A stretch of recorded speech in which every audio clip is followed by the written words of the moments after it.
I think probably one of the more polarizing characters as we think about American history, as we think about the civil rights movement, as we think about is Martin Luther King Jr. For some, very much a hero. For others,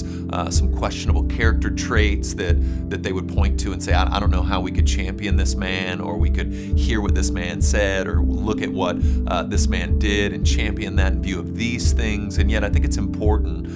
for us to pay attention to what God accomplished through this man, an imperfect vessel who was used profoundly and powerfully by God and set for us a real picture of how a church can be involved in pushing back the darkness in the day and age in which it exists. And so if we look back on the civil rights movement, what we see is predominantly African American churches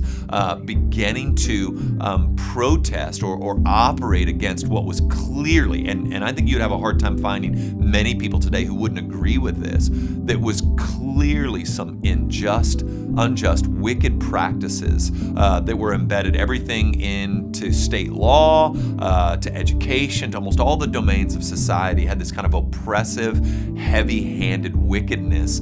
in regards to African Americans. And here came Martin Luther King Jr. And the SLC and predominantly African American congregations, although there certainly were some white brothers and sisters who hopped in on this. And man, they were used profoundly by God to reorder some social constructs and line them up more with what we see to be the heart of God in the Word of God. And so I think he's an important historical figure, and I think he's an important brother for us to look at and study in all his frailty and in all his strengths. And then, like we do when we read our Bible, celebrate the fact that God uses broken men for good. And so I certainly wouldn't want to champion all aspects of his life, but I certainly wouldn't also then want to look at the objective evidence of how God has used this man and then somehow try to take away from that. So I want to learn from his love for the Word of God, his